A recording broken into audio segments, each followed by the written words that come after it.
still be on track with your goals, but you can also have fun. I want people to be like, hey, yeah, I'm going to FEAR Training. It gets them engaged on a different level than just fitness. I get people that are super intimidated by weightlifting, and now they're able to hop in my gym. I get them like trying new stuff, push them to want to do better. I see it's possible. Whereas like if you see it on Instagram, man, I can never look like this, so I can never do this. How would you say you know your clients? Like I want to know about my clients, getting to know them on a personal level. What does your career look like? The reason why I do that is just because you create more of a comfortable feel. Is it more stressful on my end to hear everybody's day to day? Like, yeah, 100%, but I'm in the service business. If I'm able to provide a better service by getting to know my clients, then that's what I'm going to do. The biggest reasons why you see people leaving? The finances are definitely the number one thing. That's only very few. Even then, they still find ways to be a part of it. If you were to give advice to another personal trainer, what's the biggest piece of advice you'd want them to hear?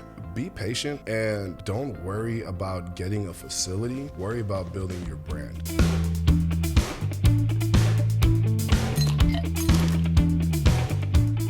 Thank you everybody for tuning in to today's show. I am super excited to have with me a business owner here in the Bay Area that has a very inspiring message of how he got to where he got.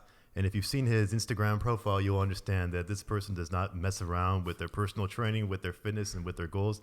And I am super excited to have Markos Mosi with me on today's show. Markos, thank you for coming out and being on the show with me. Hey, most definitely, man. Like I said, it's a pleasure to be here, and thank you so much for giving me the opportunity. Absolutely. And again, thank you for coming out on a really cold San Francisco 35-degree day. For anybody that doesn't know, we are having a really interesting cold storm in San Francisco. So the fact that he came out here all bundled up in his nice hoodie, it's awesome to have him come out here. And if you're watching this video on YouTube, please make sure to like the video and subscribe to the channel to make sure we can help get the message out there. Markos, I'm really excited to have you on because I found you on Instagram, and watching your reels about how you inspire your clients has been something that I've really wanted to sit down and talk to you about. And you have a very interesting story that we sort of talked about off of camera. I want to give you the opportunity to explain to everybody and the listeners out there kind of who you are, what you're doing, and how you got to where you got to. Yeah, man, most definitely. Like I said, thank you so much. My name is Markos Mosi. I'm 30 years old. I'm an entrepreneur and a gym owner as well. My gym is FEAR Training LLC and is located here in San Leandro, California. So it's about, let's say, roughly 40 minutes from the city. 30, depending on the traffic. Yeah, depending on the traffic. Area. 40 minutes today, but usually about 35. Yeah, man. So I started my business in 2019. Had a little, different way of how I got into this. This wasn't really my, main idea going into getting out of college. So out of college, I got a degree in business management, and I had a little. I ran into some trouble when I was younger. So in about 22, I got a DUI. So that kind of set me back a little bit, right? Getting out of college and trying to get a job. For some reason, that held me back, but it did. So I was trying to, kind of figure myself out and where I wanted to go, like what direction I was going to go into. So I actually started working as an EMT right in the pandemic. So, and that's when I kind of got out of it in about 2019. And so right when about COVID hit, gym shut down and all that good stuff. So here I was wondering like, well, what am I going to do now? I was fairly active. So being active and kind of being stuck on like, what am I going to do? I did have that background of playing college football. So had some equipment as far as ladders, cones, and then we had a football field. So I just thought about getting people together. Everybody had a commonality in wanting to work out, but not knowing how to work out without the gym. So I figure if I just start going out there and working out like how I need to work out just to stay in shape, and people just kind of naturally gravitated towards it. So one thing kind of led to another. In a short matter of time, here we are now, where I own my own gym, and things are going really well with that as well. That's awesome, man. So why did you get into EMT in the beginning? So a buddy of mine, actually, he's a firefighter in Oakland, and he's been there now for, let's say, about 8 years. And he kind of just was like, dude, this is a really great career. You should think about doing it. Because I was working as a security guard. So, and, coming out of college, having a degree, having all this expectation and potential that, and all this pressure I had on my shoulders, it was kind of not where I wanted to be, right? So working as a security guard for about, let's say, 2 to 3 years, I just wasn't really happy. So he told me like, yo, I'm in this career path. You should kind of look into it, see how you can get into it. So I knew EMT was the first step. After I went to EMT school, passed that, became an EMT, and I was like, wow, this is pretty cool. And so firefighter was actually like where I was planning on going to. And like I said, once COVID hit, there was a hiring freeze. It just made it really difficult to get to that point. I just didn't really see the finish line being near. So I was like, I wasn't really in a position where I had that time frame in order to just hope that something was going to happen, right? So I was like, well, I got to kind of figure out how I'm going to get it on my own. So I kind of seen an opportunity where fitness was lacking, and I knew something about fitness as far as having that football background. So I was like, let me see if I could kind of merge the two together. And then it actually started taking off. So you said fitness was lacking. Is that just what you've seen out there with your friends, family, or is it something that you see just in the media? Yeah, like I said, it was just more so nobody in the area had access to a facility or to a gym to go work out. So me having that football background and just like putting drills together on the football field and just like kind of, just coordinating it in a sense. It just, okay. Oh, you meant during COVID, not yeah, specifically during in the COVID, industry. during Gotcha. COVID. Yeah, Okay. yeah. I had no intention of actually joining the fitness industry at all. It was just more so once people started gravitating towards it, I was just like, wow, okay, people are gravitating towards me. People are gravitating towards the workouts. Maybe this could be something. So then that's when I started actually doing research on like personal training or like how to actually be a personal trainer or like what the fitness industry actually looked like. So it was kind of like a step-by-step kind of learn on my own process that kind of led me here. Growing up, was there sort of an expectation of what your life was going to be like in terms of, I'm guessing I'm just going to get married by X date or have these kids? Was owning a business ever something that was in the cards? No, not at all.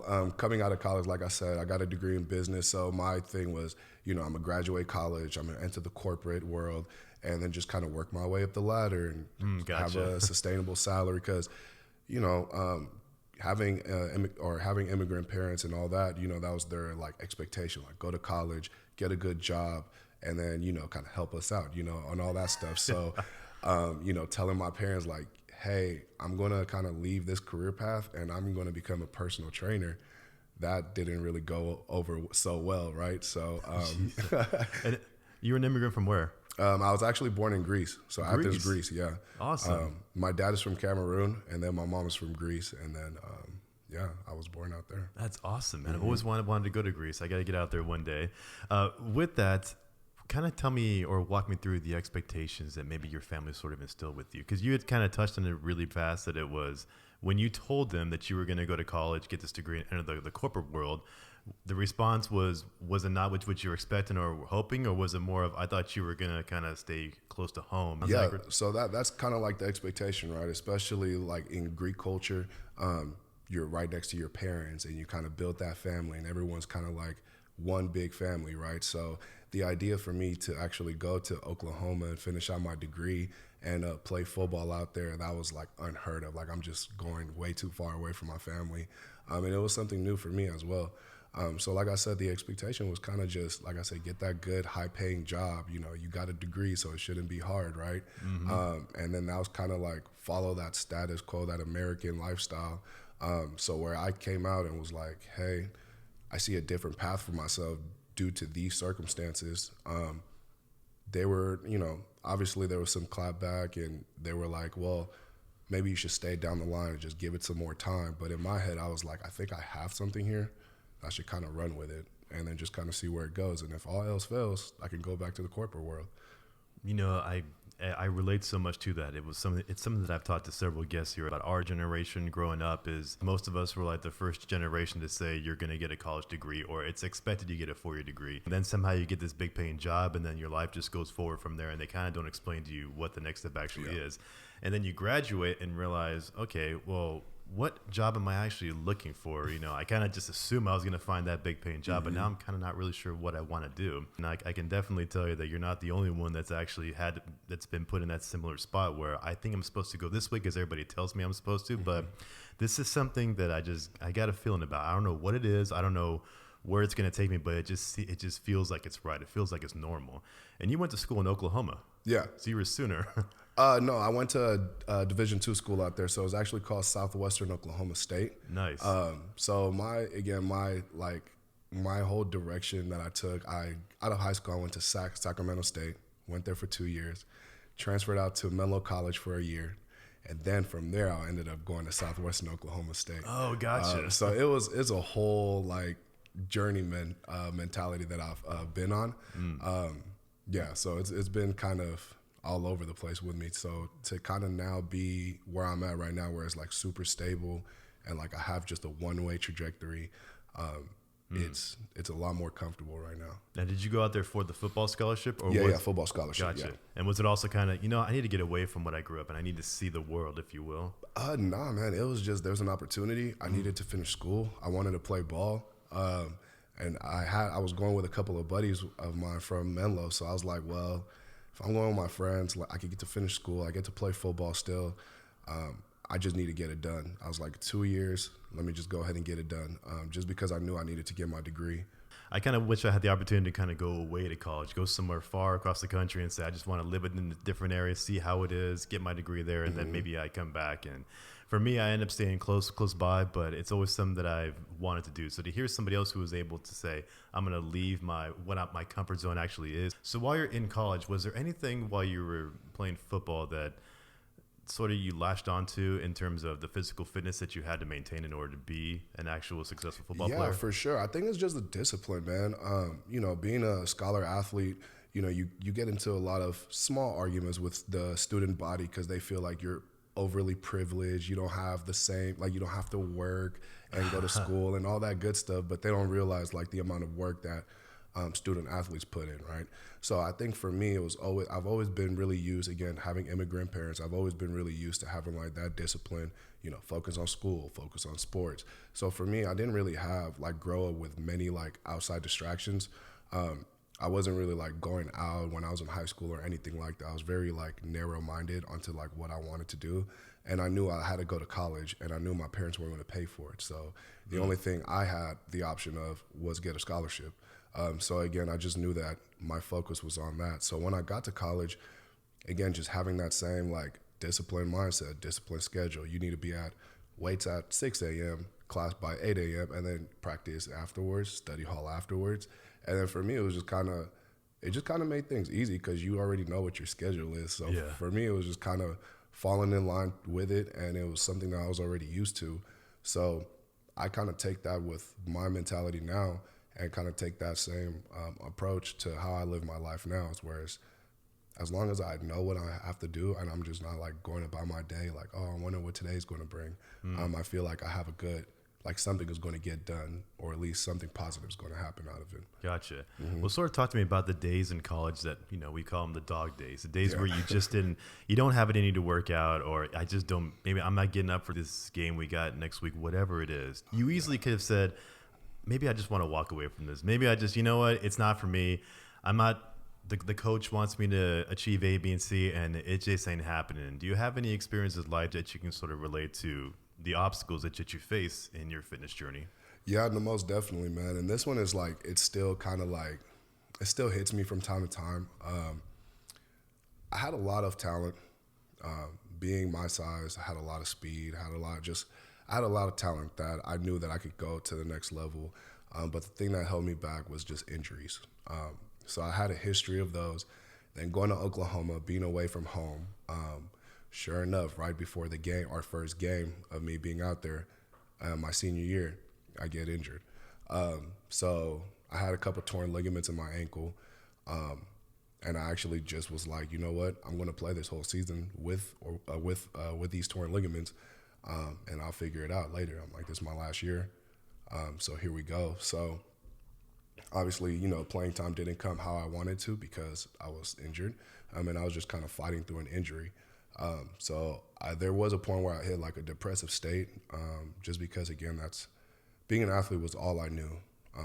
And then at that point, I was like, that's all I want to be, having that minority mindset where it's like you're either going to be an athlete or you're going to kind of figure it out on your own, right?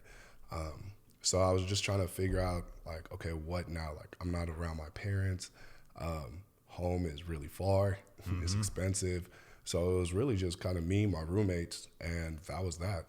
And then being in a foreign place like Oklahoma, it's just not your comfort zone again. So I was just kind of stuck there for the time being. And I wasn't really happy, obviously, because I couldn't play or live out to the fullest of my potential due to my injuries, which I thought I had taken care of everything I needed to. But, when your body says no, it's no. So that was kind of where I was at. So that was a big thing for me. And I definitely hit like a depressive state. My mind was just like, I need to just get out of here. Like, let me just pass classes however I passed them. And just kind of lost focus because I was just, my roommates were playing and everything was like going on around me. Mm-hmm. So I still had to carry that persona like, oh yeah, everything is great. Just because I didn't want everybody to see me down too, right? It just, people feel energy. So I didn't want to be the bad energy in the room. So I kind of definitely had to fight that. And knowing that there was nothing really I could do. But still going out there and practicing and even trying to participate in the games and everything, knowing that I was nowhere near even 75%, that's something that I'll hold true to myself because I'm like, if I could run on torn ligaments and I'm like popping ibuprofens like they're Skittles, to do all that and then still not even get a chance to play, but just to like prove to myself I can go out there at 5 a.m. and barely walk and still run routes or whatever the case is.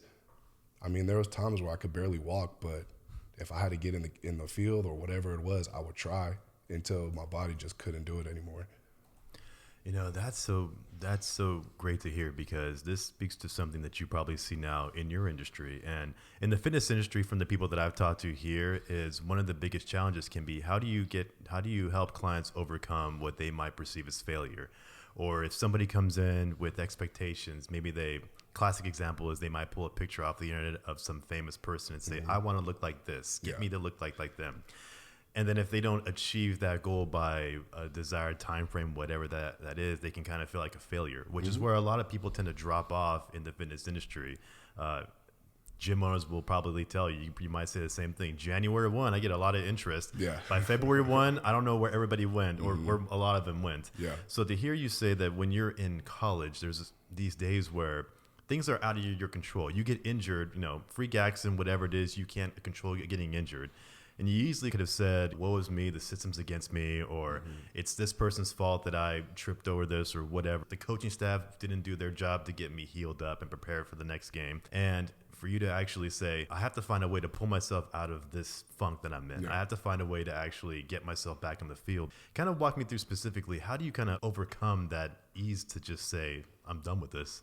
I would say, and I think this will kind of sum it all up, is find a bigger purpose outside of yourself.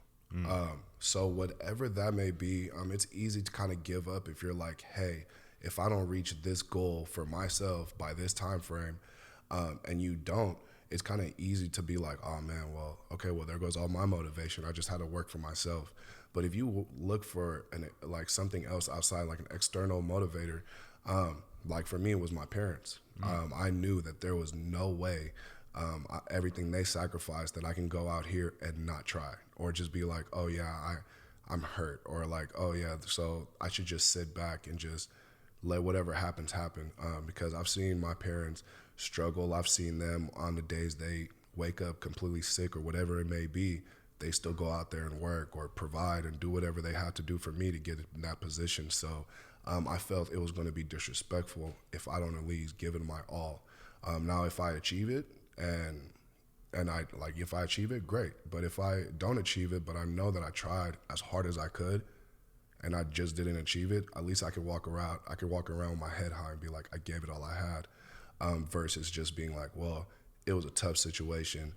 Let me shut everything down. Did you ever have the urge to turn to other things to help you perform? Maybe enhancement drugs to say, I got to just do something to get over the pain?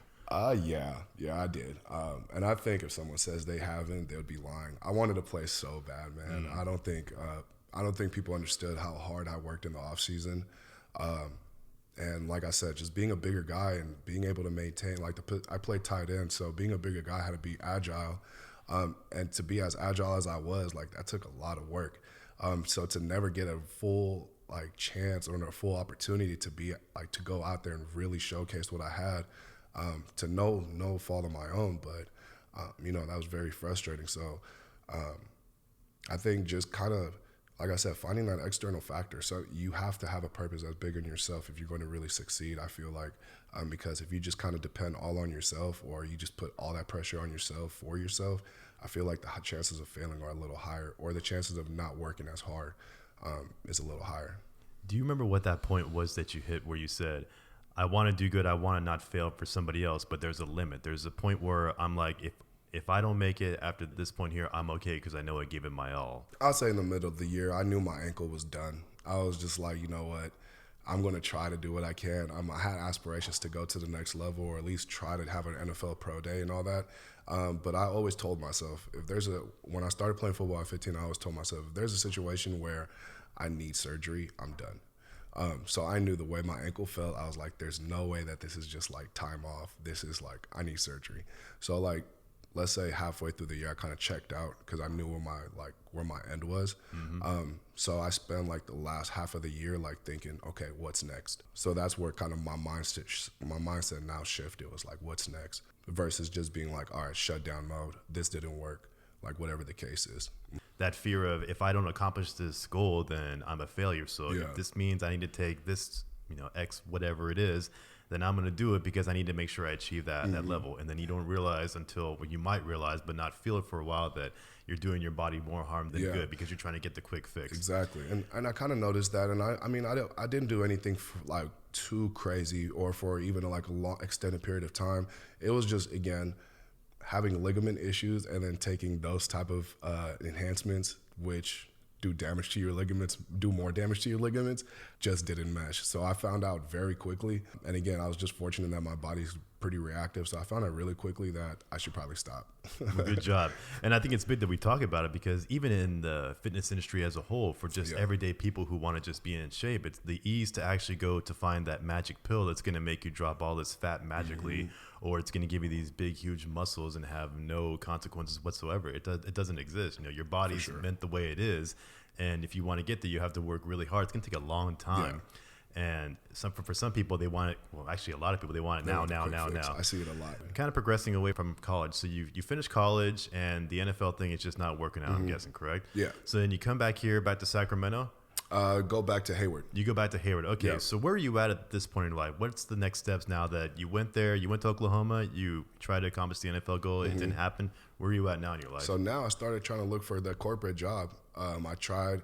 I seen like a couple of buddies of mine getting jobs, so I was like, hey, and I knew a couple of my close friends out here that are in the corporate world, so I, throwing my resume around and just trying to see like what lands, and then all of them kind of, said the same thing due to my record, blah, blah, blah, which I'm like, hey, if I'm gonna be behind the desk on the computer, like what does this, when I was 22, have anything to do with anything, or my service, or like the skills that I have or anything like that. So again, at that point, trying to get a corporate job for 2-3 months and seeing that not working out, I couldn't be out of college with a degree in my parents' house and no job. So next thing, that's where I got into security, because they accepted me, and I was just like, well, let me just work. I need money. So that's where I was at for the next 2.5 years, almost 3 years.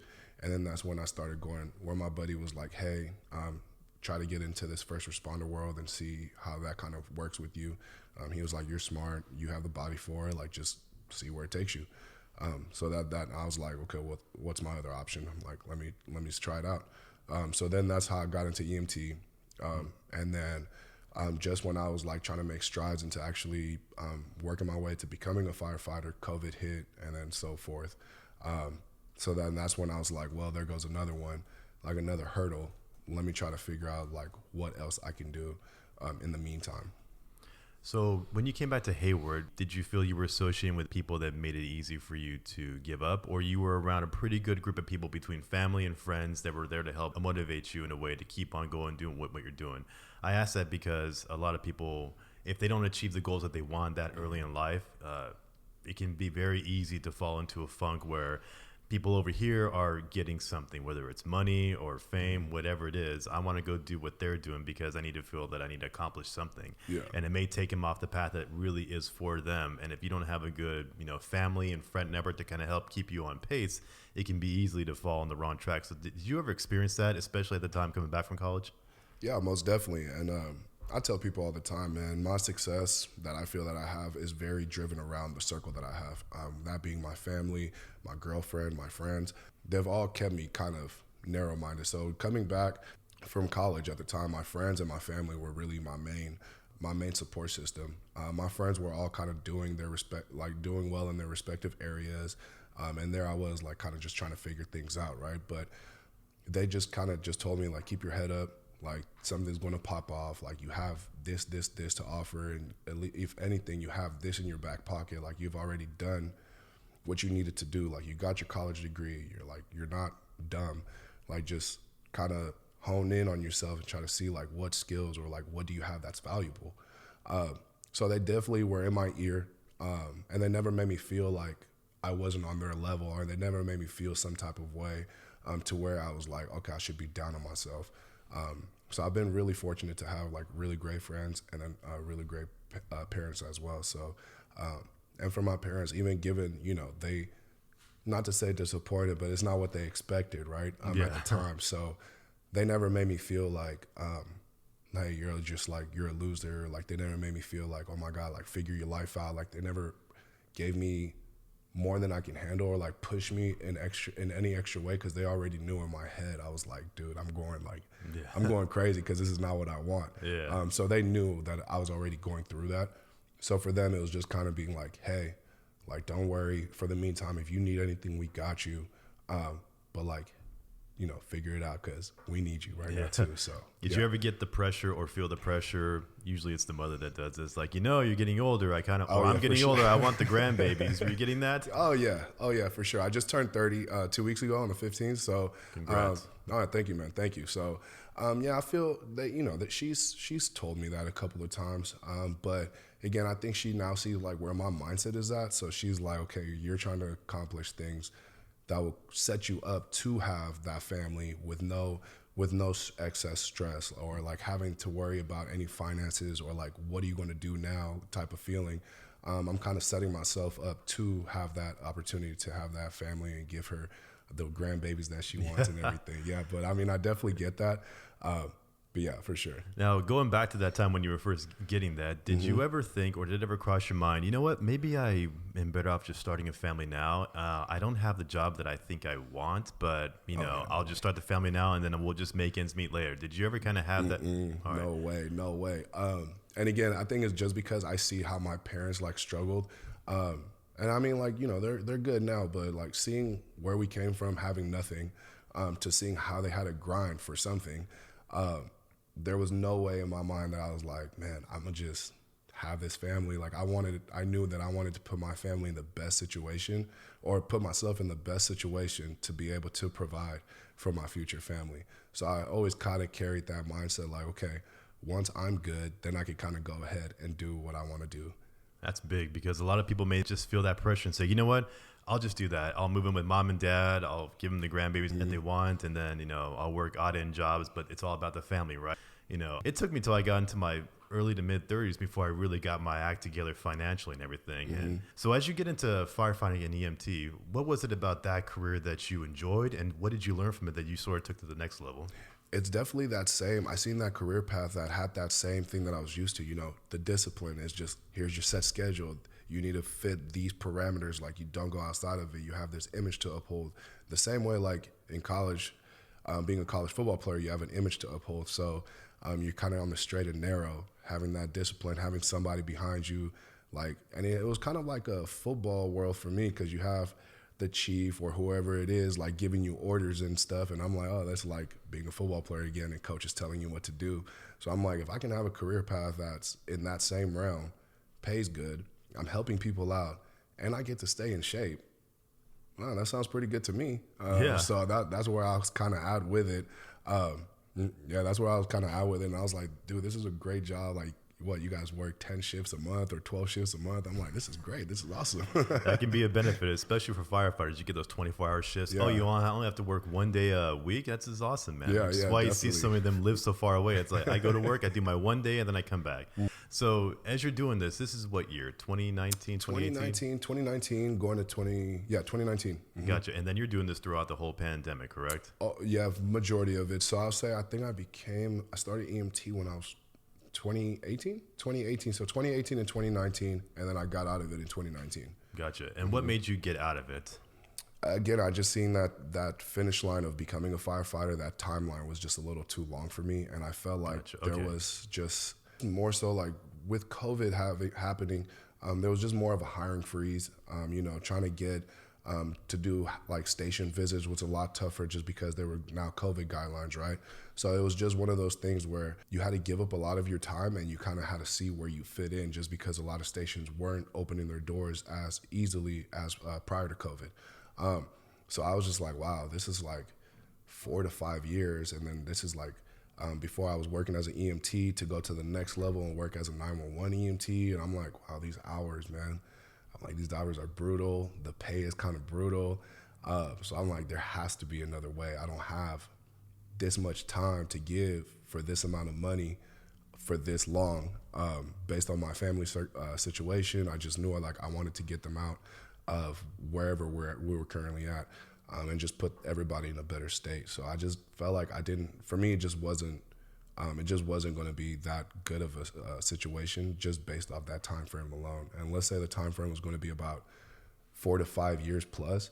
Yeah. So, and I was like, wow, to be, that was just not enough. It was not enough compensation for my time at that point. And I kind of figured that out early. And I was like, well, I got to kind of figure something else out. So as you're reevaluating this, what is it that draws your attention to personal training in the fitness industry? Yeah, I knew that staying in shape was something that being Greek, man, we can blow up if we don't take care of ourselves. So I knew I had to stay in shape. Unless you're Giannis. Yeah. So I knew that I had to do something to stay in shape. And I really enjoy working out. So I'm like, what can I do? And I knew my career goal was to help others, which is why I wanted to join FIRE, just because I wanted to help others. So I already knew that I wanted to just help people. So I'm like, what can I do that stays in shape and help people? And at that time, personal training was something that was really coming up and about because there was COVID. So people were doing personal training outside or on parks or whatever the case was. So I'm like, and then going through Instagram, that was a big reality check too, because you see during COVID, everybody became a personal trainer.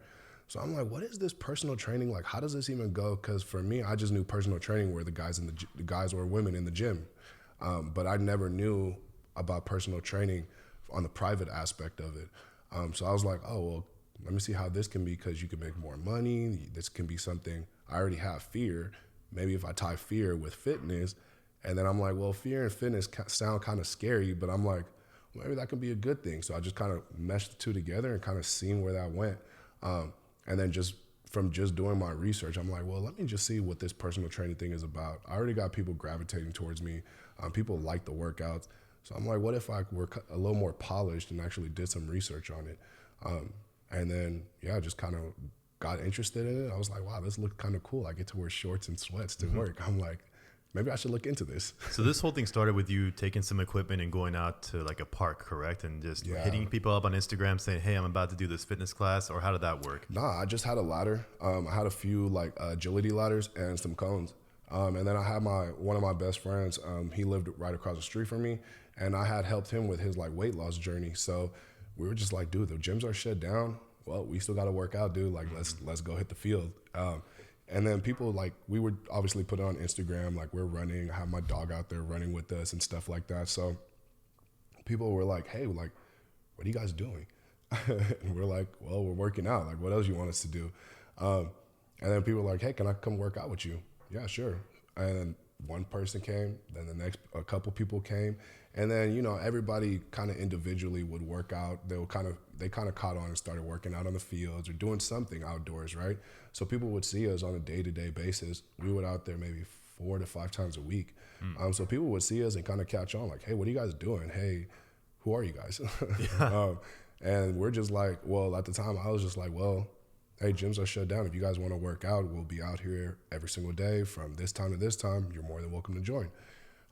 Kept putting everything on Instagram, and then people just, again, became more gravitated towards it, and just wanted to find out more about it. And then also they just wanted a chance to also stay in shape too.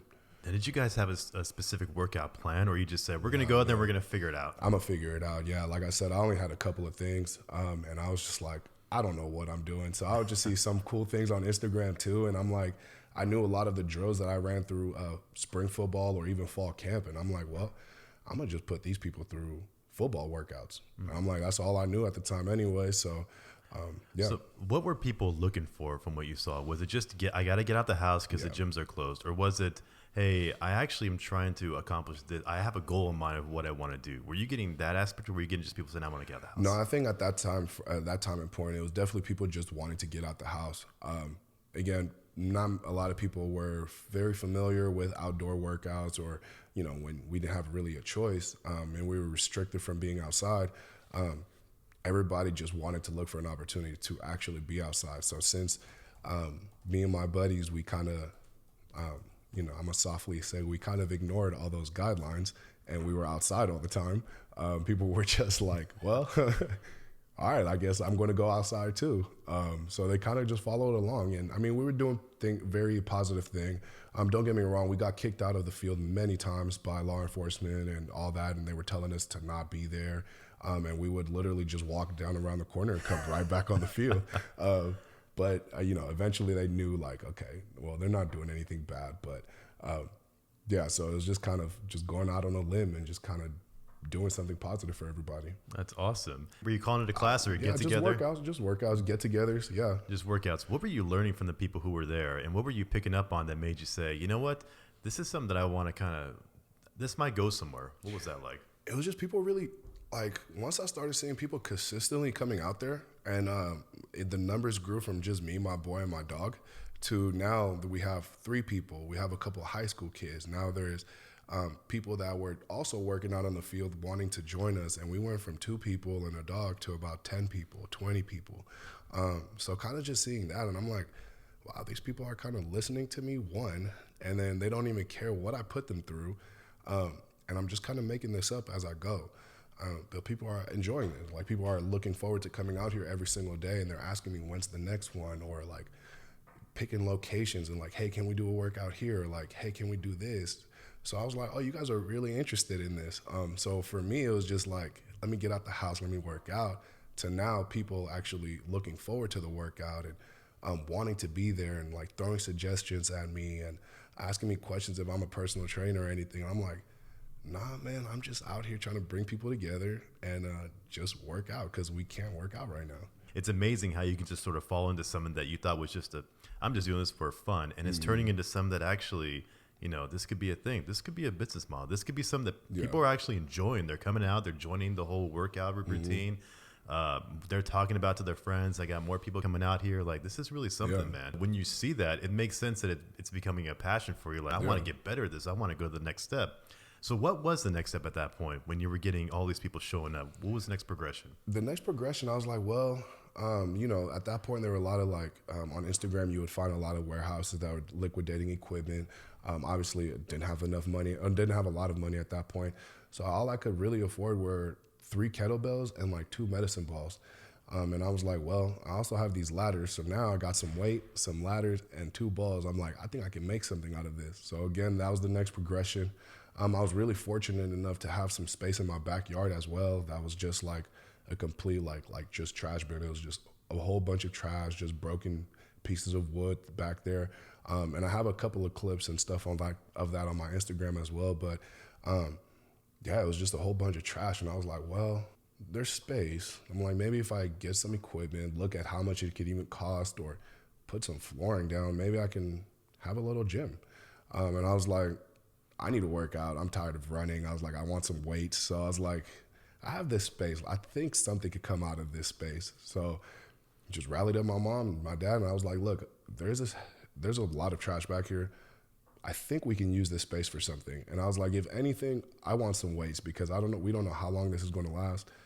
I need to work out and I need to hit some weights. So yeah, next operation was, let's clean all this garbage up. And then I started kind of doing the research at the same time and being like, how much can some flooring cost? How much can some weights cost? And seeing those numbers, I'm like, well, if I just do little by little, maybe at least I could kind of create like a small gym in my backyard and kind of just work out. again, with no intention of actually doing training or like training others. It was just kind of like, let me build a place for me and my friends to work out since nobody else can work out. And we kind of went from there. That's awesome, man. And did you have a core group of people that kept coming back? I'd say it's just like my best friends. We were like, I'll say like 8 of us. So it's, and we've been friends, like my oldest friends from like 2nd grade and then like high school. And like we all just stuck together and we're kind of growing up together as well. So they always like, they're always down for anything. So they came out and they were like my core group. So obviously like on Instagram, that looks kind of cool. Like you always have 5 to 8 people consistently doing your workouts or doing being where you are at the same time. So it just gravitates people again, like, oh, if there's people there, maybe I should be there too. So I had about like, let's say 5 to 8 people that were just always down to go ahead and like either work out or go do whatever it was, like help me clean up or whatever the case was. That's awesome because it's almost like you're building a community. Yeah. The fact that you had your close friends that were making the commitment to go out and work out with you, and you can kind of see that when people start to follow you because they start to believe in what you're actually doing, it just sort of grows. So as people see the vision that you're creating, that even you probably said, I would have never thought about this 5-10 years ago, whatever. And now it's something that I want to do. People catch on to that, and they might not be able to put their finger on it, but they say, this guy's going somewhere. I want to help him get there. It's a positive environment. It's the right message. So as you're progressing through that, and now you have your backyard that you have all your workout equipment in, are you doing the research now in terms of the business side of it? Like, what is it? What is an LLC? What does it take to buy this? How do I get loans? What's that process like? Yeah, so during that time, once I started actually like getting flooring and some like small equipment in there, I got like a power rack and a barbell, and I was like, wow, this is actually looking like a gym. Was actually getting a couple people to come in my backyard and start working out with me, and obviously me putting that on Instagram. And I guess this like notion of being a personal trainer was just like embedded in my mind at the time. So I was like, well, if I want to do this, and if I'm going to tell my parents I'm going to do this, I need to show them something like that. This is what I'm going to do, and this is why. So yes, that's when I started doing my research. Again, looking throughout Instagram. Since that, I started like just looking at random like people that looked like they knew what they were doing, and just kind of like going from profile to profile and seeing like, what are these people talking about? What's the commonalities? Like, how did they get to where they were in such a short amount of time, and what that was? So yeah, I would say I did an extensive amount of research, buying different courses, learning what the business side of things were, like the LLC. How can I like tax write-offs, or how can I buy equipment? How can I get loans? How can I do anything? Everything was just me and Google. We were going at it. If I had a question on the LLC, I'll just ask Google. If I had questions on how to be a personal trainer, me and Google were just having conversations and, giving feedback. So I think it's just really, I just took initiative in doing all that research into finding out what I wanted, like what the answers were, and just then kind of deciding within myself, is it something that's feasible? Is it something that's possible? And at the time I was like, I think it is. So I just kind of digging more and more into it. So you obviously have the passion, you have the willingness to go out there and make this happen. What was your thought process on how would this actually make money? What was your thought process on that? I'm not going to lie. At the time, I didn't really have too much knowledge on the actual finances part. I was still very stuck on the, like, hey, if I can just get people to come in here and just work out and just get to, like, again, just continue, like, spreading my brand and just keep, like, letting people know, hey, FEAR Training is doing something. Like, hey, FEAR Training is, like, becoming something. I didn't really have that idea of, like, okay, I'm going to charge X amount for this, or, like, I'm going to charge people per entry. Like, I never had that mentality. I think it was until, like, let's say that first summer passed, and I was like, wow, people are really, like, in here right now, and people are kind of enjoying it. And I would really see, like, personal trainers online charging and this and this. So I'm like, maybe if I start, like, very low, and then just seeing how that kind of like goes with people. Because again, nobody really had jobs, right? Like majority of people were living off of government aid at the time, unemployment or whatever the case that was, or whatever case it was. So I never really wanted to like break people's pockets. So for me, it was just very like kind of help me pay me back for my equipment. Gotcha. So it was just very low offers. And I'm like, wow, people are enjoying this, and people are, again, paying for it. And I'm like, okay, well, I see a lot of more of my time is going into it, and I started investing more money into it. I'm like, well, maybe if I charge a little bit more, but still like provide a good service, or like provide like cool workouts, maybe like see how that goes.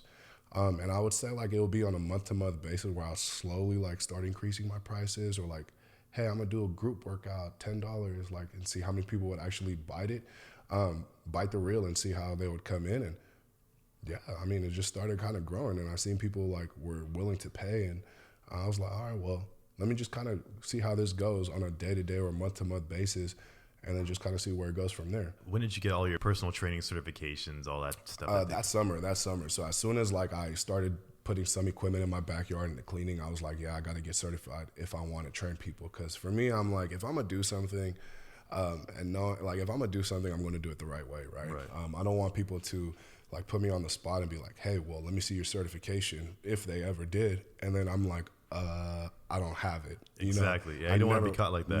Never. So, or, whatever the case was, I just never wanted to be caught off guard. I always wanted to have my P's and Q's in order. So I got certified as soon as I started cleaning the backyard. I'm like, well, here we go. I'm involved. So as this is building up, were you thinking at the time that I need to get a space that I want to build a gym in? That wasn't on your radar yet? Never. Were you thinking about, okay, I enjoy these group classes.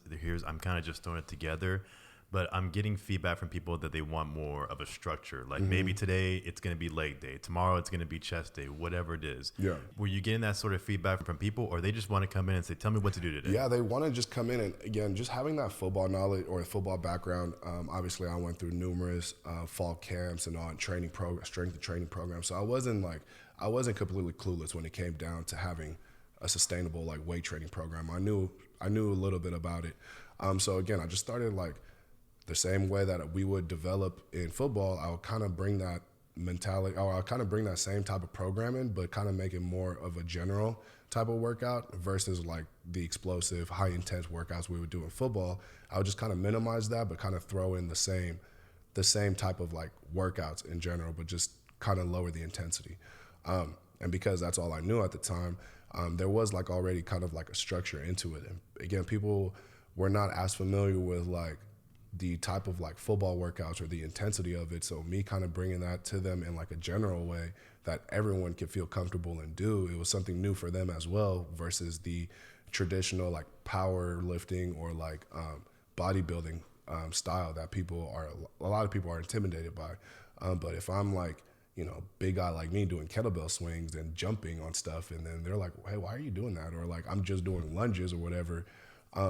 It kind of opens their mind into a different style of training, which again, gravitated them towards to what we were doing. That makes total sense. And what was your inspiration from some of the other fitness trainers that you've seen? I think starting off, it was definitely like, hey, just kind of put me through something. Just because, again, there was no access to that. And then as the years started coming and or the months started going and things became more official, there was that, hey, I kind of want to grow my glutes, or hey, I want to lose X amount of weight by this time. And then once I started getting that feedback from people, that's when I was like, okay, I can create real things that are like niched out to those particular people's needs. And then that's when I started really learning about programming, taking things and learning things from personal trainers I would see online on Instagram or just online in general, and just kind of putting my own twist towards it and then developing programs off that. I'm glad you said that, because the fitness industry, as you know, it can be inundated with people. Mm-hmm. Personal trainers, people who have gyms, people who are big corporations, 24-hour fitness, Crunch, whatever it is. And it can be hard for people to figure out, okay, what's for me? Maybe I want to get in shape, and the vast majority of us aren't professional athletes, so we're not used to that structure. People just say, I want to get in shape, and I have no clue where to start out. It's overwhelming to see all these people go in different ways. So you kind of have to figure out who to go to. So how would you best describe FEAR Training and how they separate themselves from what everybody else is looking for, or what specifically that FEAR Training is meant to be designed for? Yeah, so I mean, it was at first specifically supposed to be designed for athletes, just because that's where my background was. But then I was like, hey, I kind of want to apply to the masses and kind of give everybody that feel of what an athlete trains like, and seeing that athletic training can really compound and make you a better power lifter, a better bodybuilder, or whatever the case is, because doing that athletic training, you're using different muscles, you're using different fast twitch fibers that you need to incorporate that into like a heavier compound lift or whatever the case may be. So just kind of opening people's eyes into that, hey, you can do this training style and still achieve this physique, or still achieve this goal into hitting like a 1 rep max or whatever the case you like may want. you can still incorporate this style and make all those things happen. So I think that's kind of where I started with FEAR Training, was kind of like trying to bring into a different training style. And then once I kind of got over that hurdle, it was now like, okay, how can I incorporate my training style with what everyone is trying to like do at the same time, but still add my own twist to it. And I think that's what FEAR Training is that you come in there and it might not be your natural or like your conventional style of training, but the results you see in a very expedited time frame, you can now take what you've learned with me or learned at FEAR and apply that to whatever you want and see like a tremendous gain from it. And was it that mindset or that vision of what you want the company to be, FEAR Training? Is that what led you to the facility that you have now? Yeah, so I actually have a funny story how that came about, and I'd love to share it too. By all means. For all the people that like kind of were around at that time, whether it was like my clients or my buddies, they all know this. Obviously, I was running training sessions and all that good stuff from my backyard, and there was a Karen that decided to start hating on me. I mean, I've lived in that apartment with my family for about like 20 plus years. Dude, we had no idea she lived there until that summer. And we were like, who are you? Where'd you come from? And how did you even, like, where did you even come from? Like, all of a sudden, you just started bugging me. So, yeah, a Karen, you know, she started calling the police, this and this, like, hey, there's noise, hey, there's this, like, just interrupting everything that was going on, right? So, after months and months of that, getting very tremendous and, you know, unwanted visits from the county and law enforcement, and I mean, it got really annoying, right? I was like, I don't think I could keep doing this. I have to now see like what's the next option for me to have a facility? What does that look like? How much is it going to cost? Just because I knew like I wanted to continue doing what I was going to do or doing, like training people, but I knew that clock was now shrinking. Just because I had the county on my back. Yeah. So I'm like, dude, if I don't figure something out fast, everything I've worked for in this last, 8 months to a year is going to just shut down. And I feel like when you have a window of opportunity, if you don't hop on that window of opportunity right then and there, it's never guaranteed when you're going to get it back. Now, when you're in that window, it can last for X amount of time and it can go an extended period of time. But if you lose that opportunity at that point or you miss that window, there's no telling when you're going to get it back. So that was, for me, that was where I was at. I was like, I'm giving myself 6 months. I have to figure this out or everything I built is gone. So that's when I put the pressure on myself, put my dog in the back seat, and I was driving through street by street, city by city, 5-10 miles per hour, looking at any lease sign I could find, empty warehouses, doing research on finding industrial areas in cities that were surrounding Hayward or San Leandro or whatever the case is, to just look like, yo, I need a space. Yeah. So that's kind of like where that kind of led me to. So it was just a lot of, you know, just doing the research, doing the gritty work, going out there and literally knocking on doors and trying to find lease or rent signs. And I mean, there's no pretty way to do it or a pretty way to go about it. Some people get lucky and they fall upon something. But my story, I wasn't fortunate to get that. I had to really go out there and hunt for one. And luckily, the place I got now took me about 6 months to lock in, but I got it on Christmas, so it was a pretty nice Christmas gift. It's an awesome gift. Yeah, for sure. So ever since then, man, I mean, when I first seen that place and I got that tour, I was like, I just have a feeling. And I told the landlord too, and I told him, and he obviously was like, dude, you're crazy. Like, you're just a 28-year-old. Like, you have no idea what you're getting yourself into. But I told him, I was just like, this is going to be my place, and it's going to be big. And the second I stood in there, I was like, yeah, this is going to be big. And he was like, I can't guarantee I'm going to give you the keys. I can't guarantee anything. I was like, it's going to be big. And 6 months later, I got the key in my hand, and here we are now. You get that drive, the motivation to say everything. They can give me any excuse to say this is not going to work out. Yeah. Money, people don't believe in me, my age, whatever it is, all of these things that I could say, you know, you're probably right. I should just, you know, do something else that's more stable. Yeah. And you said, no, I'm going to take that chance. I'm going to go for it. I'm going to go follow my dreams. This is going to be big. It's going to be something that people are going to love, they're going to enjoy. I'm going to make this work. It's going to be my passion, my blood, sweat, and tears. And I have the support from my friends and family to make sure that I make this whole thing happen. For sure. That's a great thing there. And you didn't let money get in the way. You didn't let people telling you you can't do it get in the way. You didn't let your own self-doubt get in the way. And that's very impressive right there. And even with the finances, like, how did you work to get the money that you needed just to be able to start up with? Yeah, so luckily I had some money saved up when I had like stopped working as an EMT, and that's where I kind of got like a good foundation of equipment. Not a lot, but it was just enough. I was lucky to find a couple warehouses that were liquidating a lot of equipment, so I didn't spend a whole like huge amount on it, or at least what I had. But like I said, my family helped out a lot.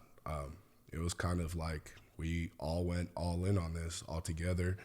They kind of put everything they've saved up pretty much for a house. They kind of put everything into me. And I just told them, I was like, look. No pressure. Yeah, no pressure, man. I was like, look, if you guys help me, I don't know how the hell I'm going to do it, but if you guys help me, I'll make this thing worth it.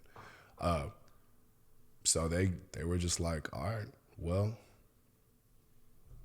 all right, let's do it. So again, I presented them all the research, all the equipment, from where I needed to go buy it from, what it was going to look like, the total amount of cost, the building, how big it was, like what I needed inside of it to make it look appealing and so forth. So by the time they were like, okay, like, here, we're going to help you out, it was just everything's already laid out for them. So they seen that, okay, you've invested the time into figuring out what you need to make this happen, how much you need, or like what your plan even is. So I've already done the groundwork, done the research to kind of put myself in that situation to then either present a bank or present my family with what I come up with to give them a return on their investment. And so I was just like, well, before I go to a bank, I'm gonna go to my parents and see how they can help me out. And we all sat there together and were just like, okay, well, let's see how we can make this work and just take things one step at a time. Getting that building, I mean, that was a huge blessing to all of us, because there was a moment where, I'm crying thinking that everything I've worked for is like gone down the toilet, to now like, yo, there's a huge opportunity now. I've given, like, I gave you what you wanted. So now what are you going to do with it? So it was just like a night and day, like switch that I had to like have. And now it just opened up a whole different drive. How many naysayers did you have in this? Well, like, yeah, a lot. And how did you block them out? Because I'm sure that they were probably close enough to you where they're in your ear and it's like, you're kind of making sense. Maybe I can't do this. How did you block that out? Yeah, man. I mean, like I said, it started with my parents first. They were just like, there's no way, and like, there's just no way that you're doing this right now.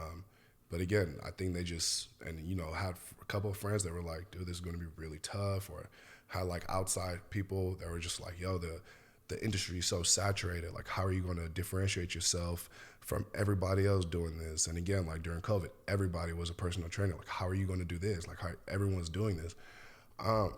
For me is that I already knew I had brought something different to the table. I knew I have a brand that's different than most. Just from the name itself, it just kind of catches where it's like FEAR Training. Well, okay, like, why fear? Like, what is fear? And the second people would ask that question, I'll kind of either show them videos or kind of want to put them through a workout and kind of give them that like insight to what it would be. So how I blocked all that noise I just knew what I brought to the table, and I was very passionate about what I wanted to do. And once I started having that vision of like, hey, I can actually maybe have a gym, and like that'll be kind of cool, like a FEAR Training gym. Once I had that vision and what it could look like, I was like, that's all I could think about, So I didn't care who was saying no until I failed. There was no way I was going to let anybody else stop me, because a lot of people that would say no are the same people that weren't doing much or weren't going after their own dreams, right? So most people that will kind of be negative towards your dreams are those that never got a chance to pursue theirs. Mm-hmm. So I wasn't going to be one of those people. I'm very like motivated to be something in life.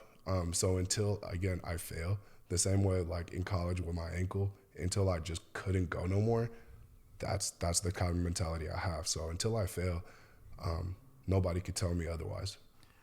I see that same passion in the reels that you post out for your business, is that the focus of your gym is I see the people who are in the classes doing it together. They're working out together. They're doing the same lifts, the squats, deadlifts, whatever it is. The groups are getting together. They're high-fiving each other.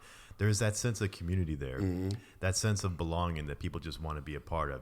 It's not a matter of going there and we all look like, Brad Pitt or something like for that. sure. Like, it's people who are getting together. That group environment helps motivate everybody else. And I think that's what a lot of people want. There's no judgment. There's no expectations that I have to achieve a certain body image, whatever, by a certain date. I'm going there because I want to feel good. I want to work out. I want to get those endorphins going. And I have a bunch of people around me who are supporting me in doing that. I don't feel intimidated that maybe that person can do 2 more kettlebell swings at a weight 10 pounds more than what I can do, because it's a group thing. It's a group effort. What's your feedback been from your clients? Yeah, I think if you ask anybody that steps foot in that building, the number one thing they get is, or the number one thing they'll tell you is their environment. I give kudos to everybody that's ever been involved at FEAR. I mean, I do my part in just trying to always be high energy, or just try to provide, again, a good experience for everybody that walks through there. But I think just the people that surrounded around FEAR itself kind of give off that same energy. Whether you've been training for years and you can do anything from an athletic standpoint, and you get somebody that's walking into the gym for their first time ever, it's just cool to see that sometimes I don't have to do anything, but that veteran that's been there for all these years is kind of helping out the new person and kind of bringing them along into like their small group of training. And just seeing that over the years, now I get people that like are super intimidated by weightlifting, and now they're able to hop in my gym, and on the first session, I get them like trying new stuff, or like tell me that they really enjoy how friendly everybody was or how motivating everybody was, and then like push them to want to do better because they seen them lifting a lot and they're like, I want to be that now. Like, I see it's possible. Whereas like if you see it on Instagram, you're like, okay, man, I can never look like this, or I can never do this. But if you see it right there and you're like, hey, it's your average Joe like doing this, it's a lot more motivating, and it gives you a lot more comfort. Again, I think that's a huge separating factor in what FEAR is just that regardless if it's your first time lifting or you've been there doing it, everybody has a great experience because everybody is comfortable around there. And I feel like if you're comfortable, you're going to put out your best effort, That's awesome, man. And it's great to hear the progress from where you started out at to how you got to the gym now, because it kind of shows who you are as a person, your motivation, what's driving you that maybe people don't see when they first walk into your gym. Because most people, they might not know, okay, what's his backstory? Where did he come from? Why is he doing this? And to hear it now, it all it flows together as to why you're actually doing this. What you've been through makes total sense. Now, as we sort of get into the business side of it, or the specifics about it, what are the biggest challenges that you've seen, and what have you learned from your experiences being a business owner? Just having time management and being organized, because it is very taxing. Not everybody's cut out to be an entrepreneur or a business owner. It is very taxing, and then there's a lot of work that you don't get paid for, you don't get the recognition for, and there's just, there's just a lot of time that you have to put into it that you might not even reap any benefits from. And I think that is a hurdle that a lot of people don't see or can't get over, is like, man, I just put in 30 hours for this project and I received nothing from it. Or like, hey, I just put in 3 hours into making this content and man, I only got like 10 likes or like 1 repost. That can be very downplaying on somebody. It could kind of put you down in certain ways if you're not like built from a certain cloth, And I think just having that mentality again to kind of like wanting more is kind of what sets you apart. So for me, it was just definitely the time management and again, being just organized. It's hard. And I think if you're not somebody that's going to be organized, I would say find something or someone to help you get organized, because that's the only way you're going to get things done and not just like stumble over yourself. It's funny how you brought up the whole Instagram reel thing. I can't tell you how many people I've heard of that said that I put all this time into this Instagram reel and I got 100 views or 5 likes, and they get disappointed by it. And I got to tell you, but if you don't understand why you're doing it in the first place, then you're going to easily get distracted by what these numbers tell you. Yeah. I've made a couple of reels that don't get any traction, whatever. That's not the point, though. The point is the reason why I'm doing it. Some are going to get seen and some are not going to get seen. It's the way these algorithms work. It doesn't bother me. But if you see one and you like it, you may go back and look at the other ones. Exactly. And that's kind of what it's there for, is the long game. What am I planning for long term, 5-10 years down the line? It's the same thing with the fitness industry. It's like, this thing that I'm doing now may not get the traction that I want today. What will it do in 5 years or in a couple of weeks, whatever it is? You personally, what has been the one thing that was like, whoa, I did not expect this coming into this business? Was there anything that sort of jumped out to you? Yeah, how much everything cost to how I wanted to look. Again, I knew that I was trying to not only provide a workout experience, having the idea of what I want FEAR training to look like, I want it to be an experience from the second you walk into the door. So from the type of equipment that I got, or from how my place looks, from the paint, from just all that stuff, I was like, wow, this is a lot more than I thought it was going to be. And I don't think people realize, people out there realize, I just want you to do some slight, like very light research into what your standard equipment will cost. And I think it would jump out to a lot of people like, oh, wow. Like, if you're not serious about this, you're milking a lot of money into it. So for me, I definitely think it was just, I knew how much work it was going to be and how much like you really had to be on point. But I think the money aspect into it was like, oh, wow, like this is not a game no more. Yeah, I mean, reality hits you. It's like these things cost, and especially with workout equipment, the shipping, because it's so heavy and so bulky that you can't just throw on a UPS truck. You got to pay the freight guy to come and drop it, and that's a couple $100. Yeah, you're paying like additional $200-300 sometimes for just freight. And I mean, it's having that capital, but also again, you know, learning finance, or learning credit cards, learning how that works and stuff again. So again, if you're not willing to do the research to learn all those things, and you kind of go out on a limb, you're going to run into some trouble. Whereas myself, I really took initiative into like learning about finances, learning that, okay, if I could put this on a credit card, I could kind of like slowly pay things back. And knowing that you're going to take a hit at first, like you're going to lose money, or you're not going to see any gain at first. But it's kind of like, again, like you said, like having that long-term mindset, like, yeah, maybe in the next 3 months, I won't see any gain. But what's my gain going to look like maybe 1 year down the road? And if you don't, I feel like if you're going into business, you have to have that long-term mindset, and you cannot think short-term, because if you think short-term, you're going to fall into a lot of disappointments. Oh, yeah. You're going to fall into a lot of disappointments. Now, how do you balance it? Are you still doing your own classes? Do you have a team now that does it? So I actually have 3 trainers in my gym now, which is really cool, and they're all doing really great. And seeing their growth over time has been amazing to see, and even more motivating for myself too. So I have 3 trainers, and then I also have my own classes as well. So we do small group training. We have one-on-one training as well, and then we all are in one place right now. We're definitely making it work. So I do have a team that's doing it, but I'm definitely on the grind, and I'm out there doing it as well. What was your criteria in finding the trainers that you wanted to have to represent the image that you wanted, and not just a random trainer off the street? For sure. And I think naturally it just kind of happened. The trainers that I have now, it's not like your, prototypical, like what you see online or whatever. Like everybody has their own look. Everybody has their own style of training. And that's, again, what I really wanted was just, I wanted people to bring something different to the table. Obviously you had to have some experience. You had to have your own set of clientele, and all that good stuff. So if people already had, and it's only a narrow pool of people that already have those, that have all that, the criteria. So for me, it was just kind of like, okay, well, let me see what this person has to offer, or let me just hear them out and see what their mission is in wanting to be here. So for me, it was just kind of having that sit down and let me just find out a little bit more about you, versus just like, hey, let me just bring you in. Because if we're going to be sharing a space, I want us to have at least similar core values, or have a bigger purpose to why we're doing this, so that you're not just here 1 or 2 months and then you disappear on me, right? I kind of wanted to build something that was going to be unique. So for me, it was definitely just kind of filling out each person and just kind of seeing where they came, not necessarily where they came from, but why they're doing what they're doing. I think that's the big one right there, is you have to be able to explain to them why you're doing what you're doing. And if they believe in you, it's going to be much easier for them to share the vision with you, because you're on the same path. For sure. If you're doing this for a purpose, for a greater thing, and someone else says, I'm here for the money, then it's going to be a difficult challenge, or it can be, to get you both on the same page. No doubt. And tell me if you experience this. Do you get the vibe from your clients? Are they coming for FEAR training, or are they coming for Markos? I would say both. I think a lot of my clients come to me for me.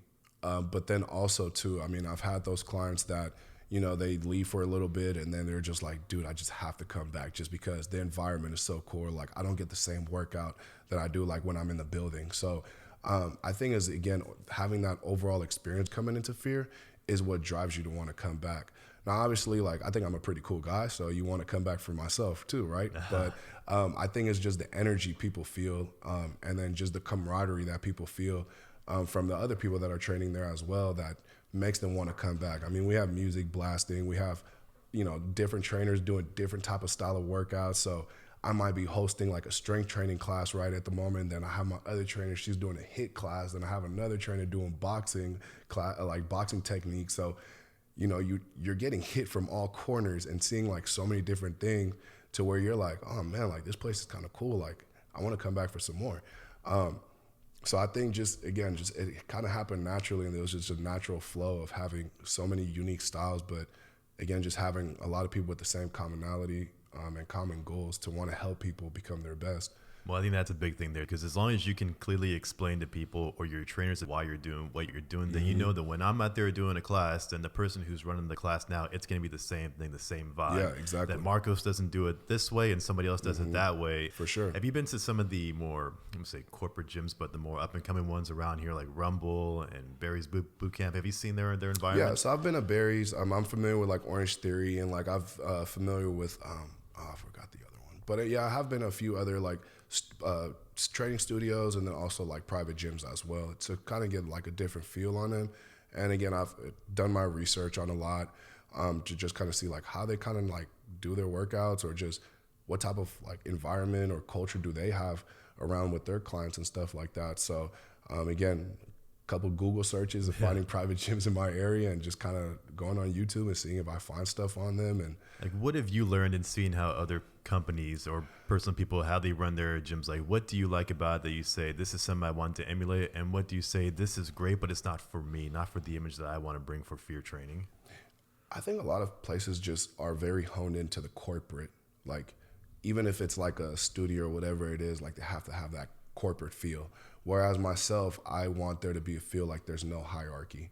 Like clearly, like people know I'm the owner, clearly know like everything goes through me, but I never walk around like that. And I think that's a difference also, is that I'm in there doing the nitty gritty work too. Like if I'm hosting a group class, sometimes I'm working out with the people. And it just shows them like, okay, he's willing to get out there and do the stuff too. Whereas I'm not giving you a corporate feel at all. I'm giving you a very authentic, like community type feel. And I think that's what separation from me and other gyms is, that regardless, like if I stepped into like another private gym, I still felt like I was in a corporate gym, even though it was like very tight knit. It was just more so like, okay, you guys have house rules, you guys have this, like, God, I don't want to feel like I'm at I don't want to feel like I'm at a corporate gym, right? Like, don't get me wrong, I have house rules at mine too, but it's just, again, everybody is more free to express themselves how they need to express themselves, also while being respected. And that makes total sense, because you know I've seen the transition from how gyms used to be. Like, you know, you'd old school, you go to 24-hour fitness, it has this sort of vibe to it. You kind of do your own thing, where there's a place where you could do your own classes.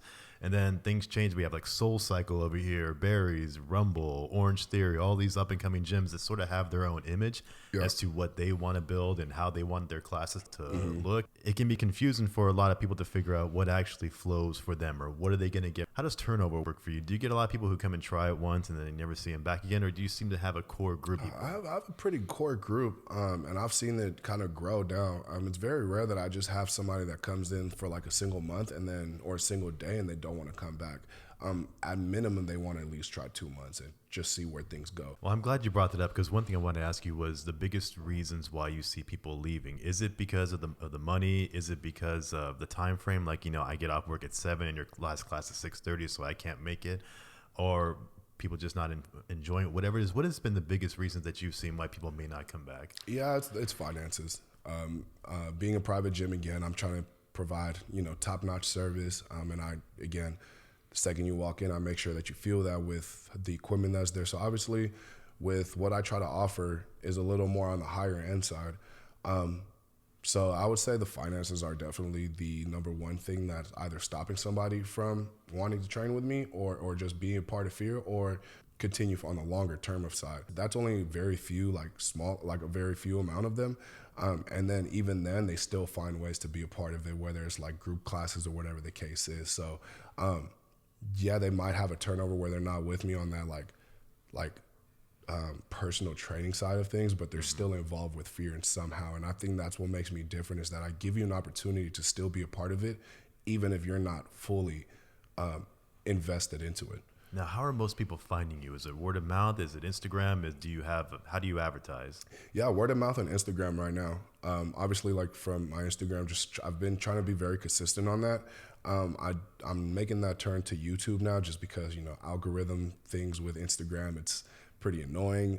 Tell me about it. Yeah, and there's just no way around that at the moment. So I'm making that transition to YouTube. But I would say, being from the East Bay, it's a tighter knit community in the sense of like everyone is like, you're not too far, you're not too close. Like everyone is going to hear about something that's going on. So definitely word of mouth has been my biggest advantage, is that people they really enjoy what's going on, so they'll tell their family or friends about it, and then it just kind of spurts from that point. If you were to kind of classify a lot of your clientele, are you getting young people, 21, 22? Or are you getting people in their late 20s, early 30s? Are they tech people? If you were to sort of... Yeah, starting out, it was more so of the younger generation, so anywhere between let's say 19 to 25. Now I'm getting that trend where it's more on the, let's say it's more on the 25 to 35 range.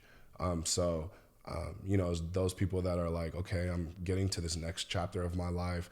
I'm either getting married, or I'm about to have, I just had a baby, or hey, I'm about to hit my 30s and I want to look a certain way going into this next chapter of my life. So I'm getting more of those clientele now, which in a way is kind of cool, because they're extra motivated without you having to be that, to be on them so much, If you were to sum it up, how would you say you know your clients? Like in terms of, do you know them by name? Do you know them by when they come in? Yeah, we get personal at FEAR, and not to be like, hey, I know your social, I know how much you make, nothing like that. But it's definitely more so tell me about yourself. I want to know about my clients so that I know what's going on with you on a day-to-day basis. So whether you have 2 kids and your hours are very restricted, then I know okay, we have no time to BS during our sessions, let's get to it. Or if hey, I know you have a stressful job, so when you come in, you might need a little more buddy talk to kind of break the ice and then get you into your workout. So it's definitely on a name basis, getting to know them on a personal level, hey, what does your career look like? Or hey, do you need any help with anything? And I'm pretty close with all my clients in that sense. And again, the reason why I do that is just because you create more of a comfortable feel. Is it more stressful on my end to hear everybody's day to day? Yeah, 100%. But I'm in the service business, so if I'm able to provide a better service by getting to know my clients, then that's what I'm going to do.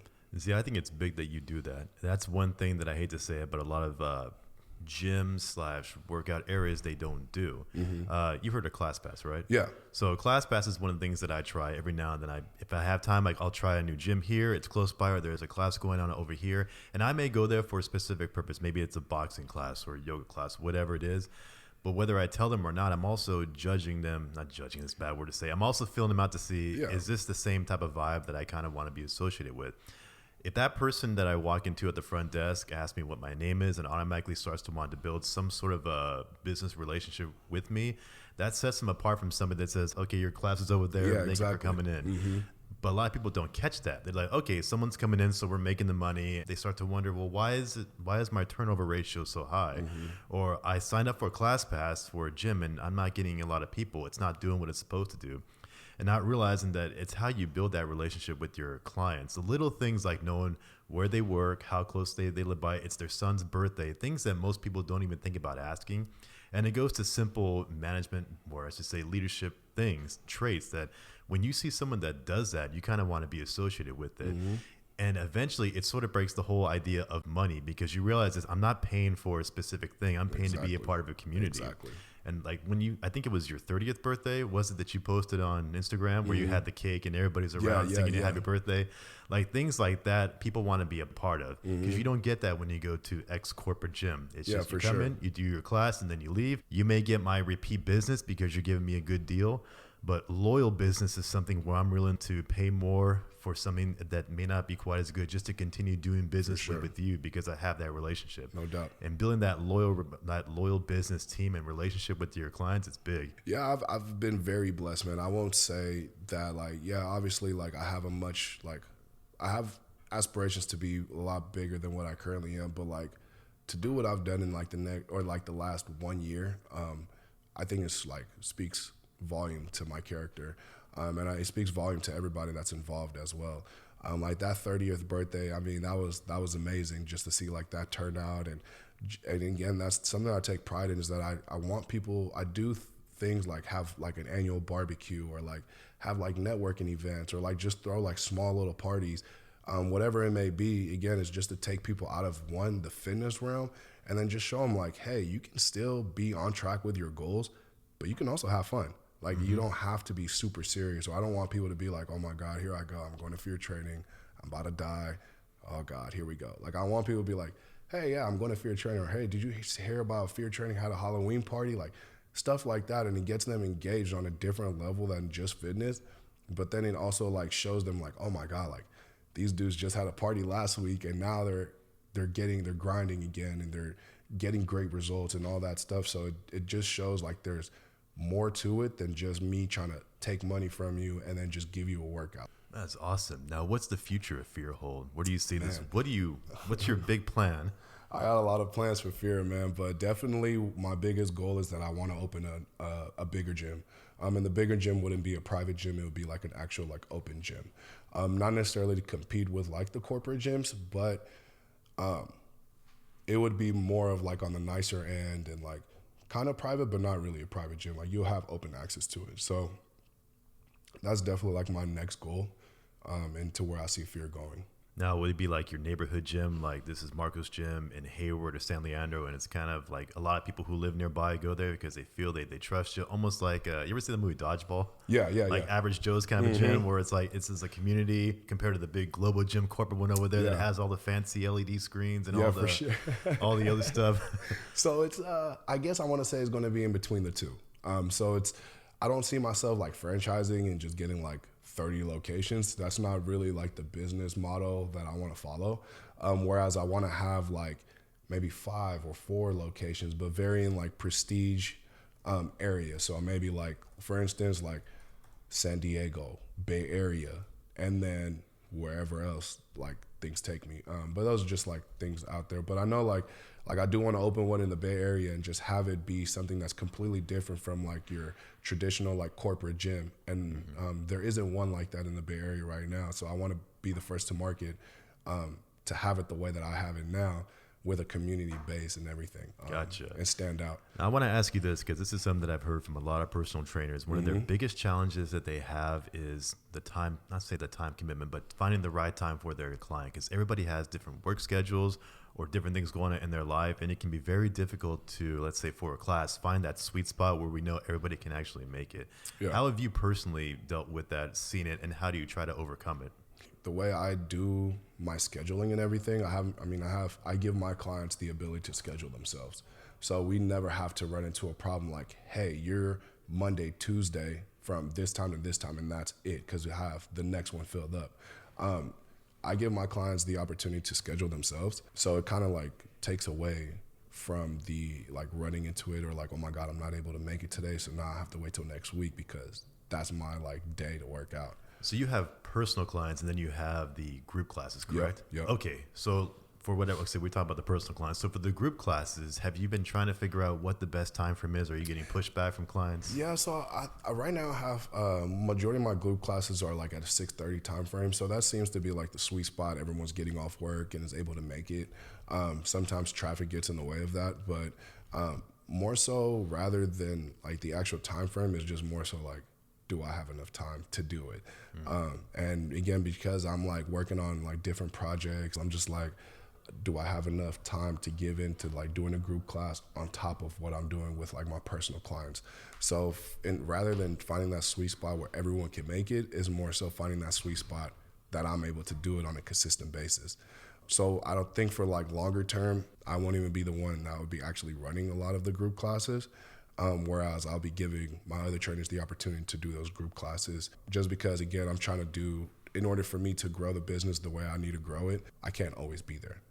Yeah, absolutely. You got to be able to say, I got to delegate some to the people who are there, because I have to, I'm thinking about the bigger picture here. When you do one-on-one clients, do you feel that, actually with group 2, do you feel most people want to work out early in the morning, 6 a.m., or they want to do it after work? It's been a good like transition, because before it used to be that late morning, whereas now this last year has been that like early morning like crack of dawn, people are there. I mean, my other trainer, she starts at 5 a.m. sharp. And Nice. and like, I kid you not, I gave her the entire hour and I like blocked it off for her because the amount of people she gets there on a consistent basis is crazy. I mean, she on average minimum is 10. And like on the high end, she gets like 15, 16 people that are there. Wow. Dedicated at 5 a.m. So I'm like, you know what?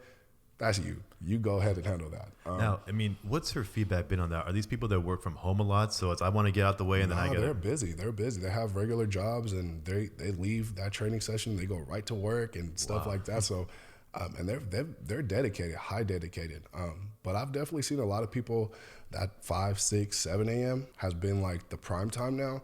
Whereas like, and then obviously, you know, your typical prime time, 5, 6, and 7 are your typical prime time hours. But yeah, those crack of dawn, I think, is just getting that sense of accomplishment. At least that's the feedback that I get from her clients, as well as some of my clients that I train that early, is the sense of accomplishment, kind of getting that workout out of the way for those that feel like the workout is the burden of the hour burden, where they're like, oh my God, I have to get this in.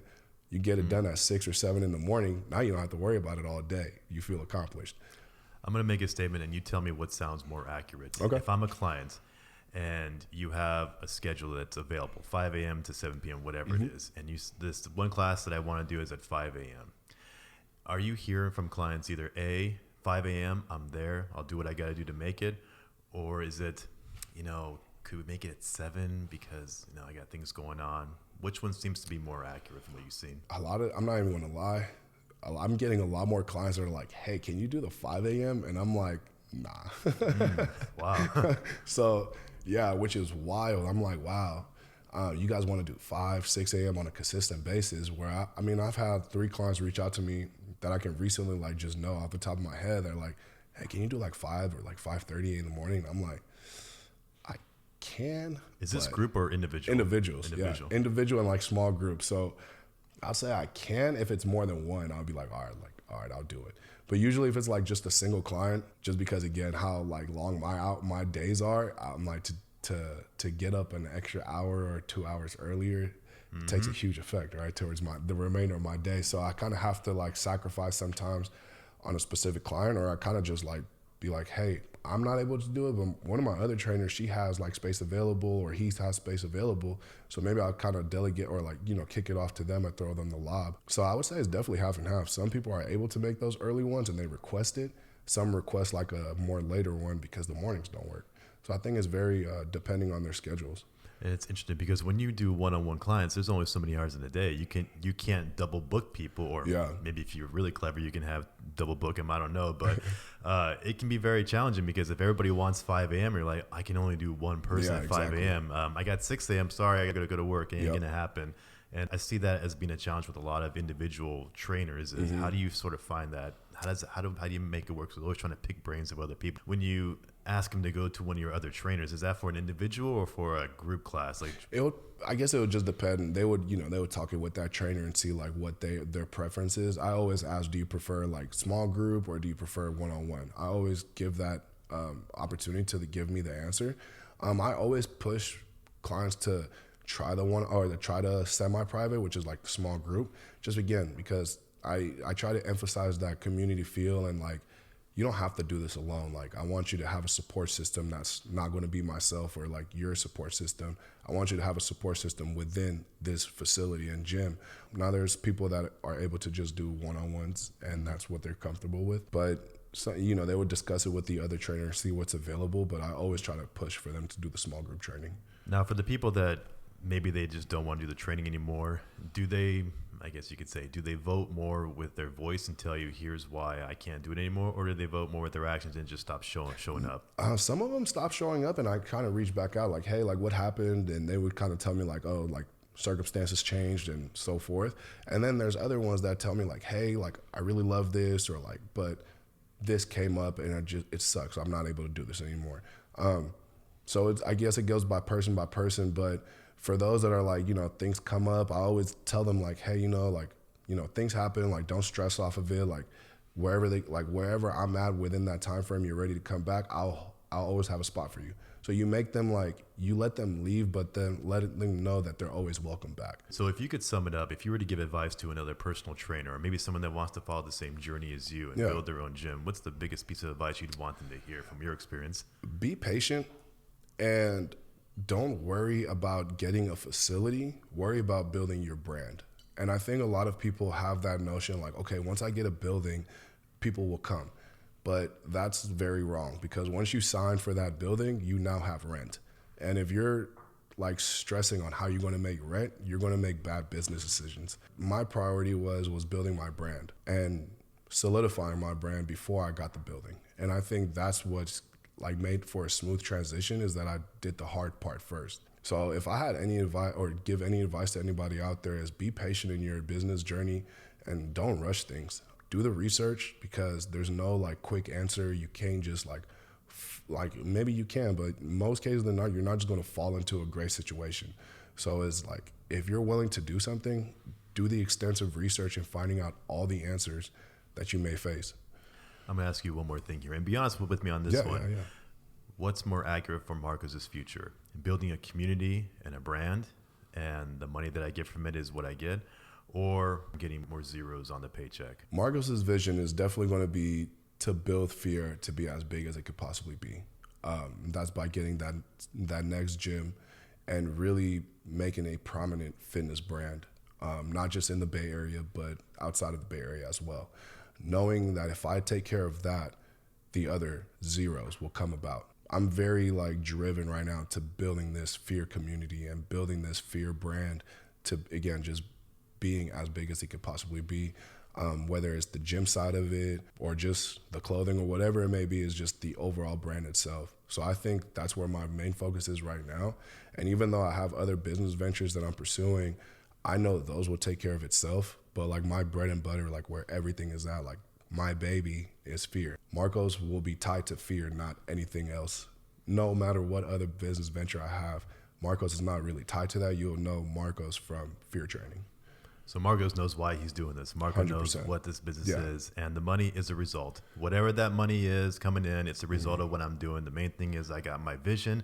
I want to make this happen, and it's going to go where it goes. And I believe in the product. I believe in my new gym. I believe in my clients. And then whatever money comes, it's a result. I know all that will come because, again, I'm doing things outside of the gym that is going to take care of that quality of life that I want.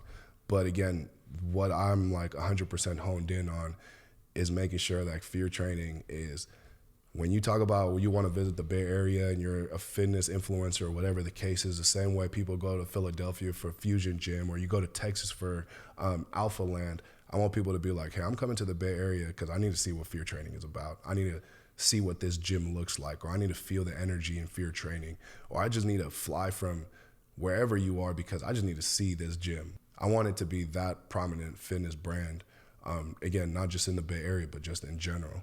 That's awesome, man. I can't wait for the day we see a FEAR Train down the street over here. I'm like, Markos, man, you coming up in the world. That's awesome. Man. This is why I love doing what I do here, because I get to see different parts of people and get to pick their brains. How does Markos view long-term retirement? My goal is to retire, quote unquote, retire by the age of 35.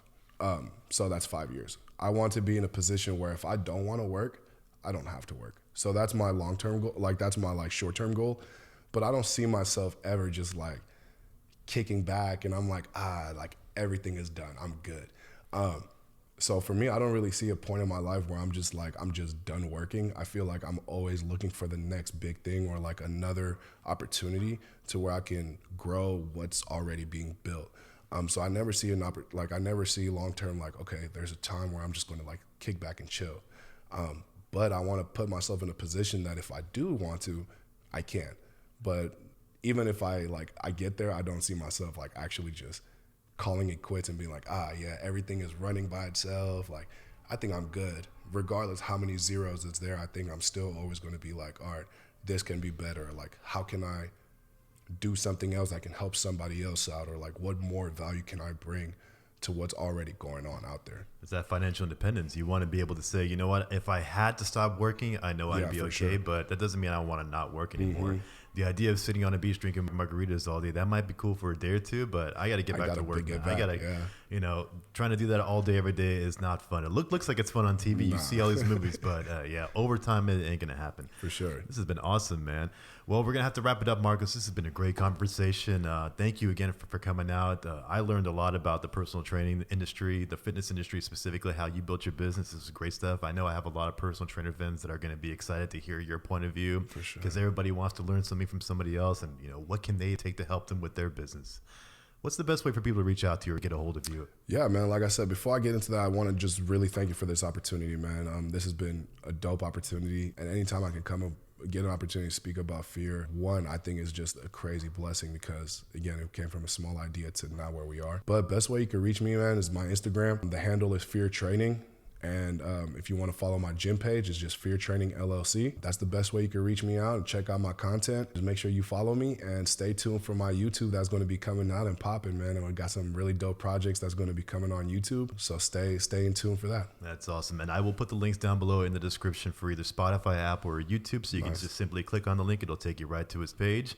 And your YouTube series, I'm excited about that. Are you thinking, is it going to be training videos or it's going to be like a bigger version of your reels? It's going to be a bigger version of the reels, but it's going to be that real storytelling aspect. Mm-hmm. So like I said, we just had a meeting with a couple more media members that wanting to join on what's going on with fear in general. So projects that we're going to be working on are really that storytelling, letting people know how fear came about, and then just following the journey alongside. I want to get people in tune with it and let people know what I got planned and just kind of let them be a part of the journey from a distance.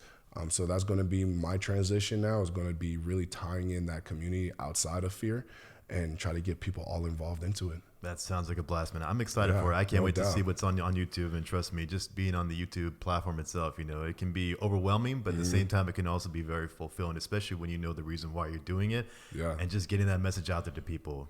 It's one of the greatest things out there. So for sure. Thank you everybody for watching and listening. If you are watching this episode on YouTube, please make sure you like the video if you enjoyed, subscribe to the channel, and please share it with those that you believe will get a benefit out of it. That's how the channel spreads. And if you're listening to this episode on either Spotify, Apple, or any of the other podcasting forums, please feel free to leave a comment for me. And if you're in the neighborhood, San Leandro, California, and you want us to come and see Markos, what's the address of the place? It's 1658 Abram Ct, San Leandro, California. All right, so hopefully you're going to get a plethora of people out there come and see what's this FEAR Training thing about. And also you have some merchandise too. Do you sell on the website? Do you sell it at the gym? What's up with that? So I sell merchandise at my facility, and then you can also catch me on Instagram selling all my merchandise. You just shoot me a DM, let me know what you like, and I ship across the U.S. as well. So come check me out at San Leandro. Come check out some of the merch. And just come feel the vibes. That's awesome, Markos. This has been a great episode. Thank you again. Thank you, everybody, for watching and listening. And you guys have a great day.